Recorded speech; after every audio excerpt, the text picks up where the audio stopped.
I have had this continual problem with anger for 1,000,000 years. And with exaggeration. And exaggeration, right.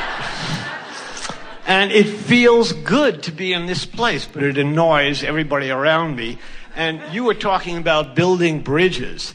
And I am desperate to build those bridges for other people to the point that I get angry at not being able to move them. And of course, I'm angriest at myself that I can't move me when I'm in that position. And worse, I can't explain it to my own wife. That is annoying beyond my ability to deal with it. Well, it does make perfect sense to you, doesn't it? That if you feel powerless, that anger is a step in the right direction. Oh, yes. And so when you say that I've been there for 1,000,000 years, that must mean that when you have experienced the sublime of connection, as you often do, and you want it for others, you want it for yourself, but you want it for others. So this powerful teacher, in your observation of what's going on, has this passion to assist people into coming into alignment with who they really are. And when you see them not making an effort, you feel powerless. And that powerlessness then causes you to, as you are in powerlessness and Source calls you forward, you come to anger. And the reason that you feel that you've stayed in anger for so long is because you're not acknowledging that you're doing it on purpose, because you're not doing it on purpose. In other words, it's just a knee-jerk reaction that you get angry. And so you're not receiving the benefit of having moved in the right direction because you're not moving in the right direction on purpose. It's just happening to you. So then what happens is you get angry, and then they behave even more inappropriately, which makes you feel more powerless. There are so many people that get to anger and don't accept it as a step in the right direction because they've been trained to believe that anger is inappropriate. And that really is the answer to your question. You get to anger, which is an improvement, and Source is calling you there. Then you superimpose your own logic over it, and you condemn yourself for your anger, and then the anger continues to be, and then you feel more powerless again. And so it's just moving back and forth there rather than moving on up the emotional scale. That's exactly what my wife says. Well, she's right about it. Yeah, I figured. So the first thing that we want to say to you is, don't be angry about your anger. And we've said a lot for you here today in that if you make peace with where you are, but you also want to make peace with where they are. Until you acknowledge that in choosing anger you feel better, and stopping and patting yourself on the back and saying, well, it's a step in the right direction, you can't continue to take a step in the right direction. In other words, we know you can easily work through your revenge and rage and anger into something that feels much better, like frustration. So talk to us about these people who you want to help who won't listen. That's the other part of it, is why do I have a passion to help these people? Why do I care? I feel like that's something wrong with me, that I should have to have that feeling. In the same way that you have this impulse for food and water, you're born as an uplifter, and what it really is, we're going to hit it head on. You can't stand it when you be less than you have become. So when you're a teacher, born into an environment with a powerful intention to uplift, and you see people who want to know, and when you're not accomplishing that which you were born to accomplish, you take it hard. But your work is to tend to your vibration, and doing so through the clarity of your example, you'll be inspired to give them the right words. Almost everybody, when they look at someone thriving, feels better than when they look at someone suffering. And it's compounded when you look at someone suffering when you've been born to help relieve them from their suffering. So when you look at that condition of someone suffering who you can't help, these are conditions that you can't control, and you take it so hard. And that's why we're wanting you to understand that anytime anybody needs conditions to change so that they can feel better, you're in deep doo-doo. Because what you're actually saying is, universe, in order for me to feel good, they've got to understand this. And they won't understand this. Therefore, I can't feel good. Therefore, I feel powerless, and I'm mad as hell about that. That's it in a nutshell. So now to rework this, let's say it through your Abraham perspective now. Universe, I was born as a teacher, and I love to teach.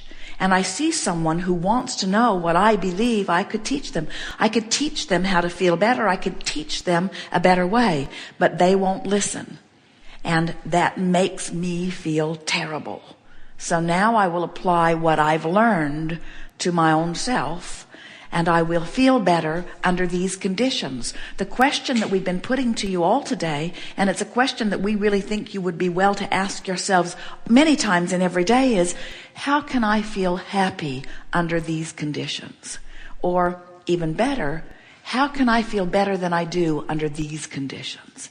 How can I feel joyful? How can I feel happy? How can I feel better when this person is so unhappy with where he is and he won't listen to what I have to say? Well, I can feel happy because I know I'm not the only teacher on the planet. I can feel happy because I know that just because I know it doesn't mean I can superimpose it into him. I can feel happy because I know that words don't really teach. It is life experience that teaches. And he may be in the asking stage, not in the listening stage. I can feel happy because I know that there have been things that I couldn't get all at once that I got later on. So maybe this one will too. I can feel happy because I know I can keep coming at it again and again. I can feel happy because I know that this person isn't always in that strong place of despair. I can feel happy because I know that in time everything improves. I can feel happy because I know that the flow always flows toward well-being, and when any of us stop doing that thing we do that keeps us out of the flow, we'll start to flow. If I understand, then if I am in the flow, then the words will come that allow this movement on the other person's part. Yes, that's true in part. We want to rework that. First of all, when I'm in the flow, I won't feel pain that they're not. So what I might be really mad about is that I'm using them as my excuse not to be in the flow myself. In other words, that's why I feel disempowered. You see, when I'm connected, I'm empowered. When I'm not, I'm not. So when you are the object of my attention that's bringing about the anger, then you feel to me like you have power over me, because if you'd do something different, I'd feel better. They don't have to do anything different for you to feel better. And when you feel better anyway, now you have the power to inspire them. It's hard for me to give up the need for my wife to be happy with our children, or our children to be happy with my wife, or to give up my needs for them. Well, we understand that because you want others to be happy. But what we're asking you to do is to put a desire or a need, if you want to call it that, ahead of all of that, and that is your desire or need to be happy. So what you want to begin saying is, how can I be happy under these conditions? What is it about what we've got going on here that I can be happy anyway? And what we think you will be able to show yourself is that there are all kinds of degrees of happiness or unhappiness, and if you try a little, you can feel better regardless of what they're doing. True freedom is in the recognition that I can feel the way I choose regardless of what's happening. And everything else is bondage. Because if my happiness depends on anybody else doing anything different, as you have pointed out, you cannot control that, you see. Right. So the non-physical part of you, we don't, from source, like to see people suffering. So we don't. You know what we see? They suffer, and in their suffering, they launch rockets, and we ride them. In other words, we immediately focus upon what their trouble has caused them to desire. And we become immediately immersed, wrapped around, involved in, vibrationally compliant with their desire. That's why we are the beckoning light for you to come there too, you see. So that's what you want to do. Give us an example of something that happens with your wife and children that sets you into that frenzy. Give us an example and we'll show you what we mean. Well, my wife will be dissatisfied with my son's own kind of Salisbury experience. He's running his own school, and it doesn't meet neither my expectation or my wife's expectation of what he, quote unquote, should be learning. And we feel a need to help him. And of course, that's quite frustrating. If we were visiting with him, our encouragement would be, run for your Run, that's exactly right. Exactly right, because we have no idea what's really going on for him. Now, how do I communicate what we just said to my wife? To say, no, it's his life. We have to trust him enough to step back and believe in him. And that if we're happy, we will pull him to us, not the other way around. Well, as parents, if you can understand that what your dominant role is, you want to help him to understand that he has guidance within him. But the thing that's interesting is he already knows it. It's you guys who forgot it. Yeah, that's exactly right. So what you want to remind yourself is that he's got his own vibrational relativity going on, and his life is causing him to become all of this, and he's on a quest to achieve that. And then he's got these two very well-meaning parents that are saying, no, not there, over here, over here, over here, over here.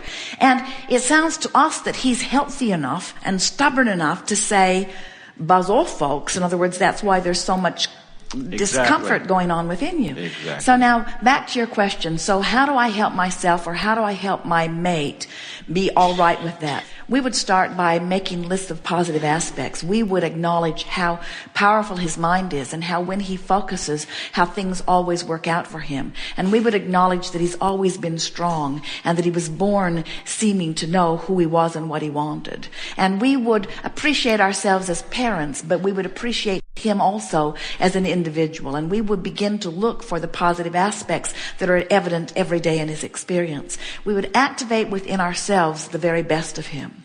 Jerry and Esther, someone talked about it already here today. They were in Asheville, and a friend brought them a book, and she had written in the book, Jerry, this will make your heart sing. And it was the book entitled Free at Last, about the Sudbury Valley School. So Jerry and Esther were on their way to Atlanta, and they read the book as they drove and fell in love with it. Esther was crying. Her eyelashes were in her lap. They could not believe how wonderful this book made them feel. And they subsequently became very good friends with the founder of this school. And since then, Jerry and Esther have given away thousands of these books. And many, many Sudbury schools have sprung up all over the country as a result of their enthusiasm about the process. So it's a school that they're very excited about, that you and your wife would not be excited at all about, given what you have just said, because it's a school that says no one learns anything unless they have a sincere desire to know it. So there is a story in this Free at Last book where a father has come to learn about what's going on with his son at the school, and he is one more time expressing his concern because his son, who has been at the school for a while, still is doing nothing other than going to the fishing pond and fishing all day long. And he is really concerned about it because it seems to him that there should be all kinds of other things that could be offered there. And the founder of the school listens and understands concern. And now he has come the second year. He is there again expressing his concern. And Daniel says to him, you know, I've never known anyone who knows as much about fishing as your son does. I've never seen anyone apply themselves so completely, so diligently, with so much pleasure and so much of himself to any subject than your son is doing with this fishing. And I know that when he finds something else that he's equally interested in, he will apply himself in the same way, and he will get the same fabulous results. And this soothed the father. And before long, this young man turned his attention toward computers and now has his own very prosperous business at that. And so Daniel's instincts were right. And so that is what we would like to say to you as you look at your son. Look at the clarity and the passion of this youngster, and then acknowledge that when he applies himself to anything, that the universe will respond to him unless he allows you to scatter his energy.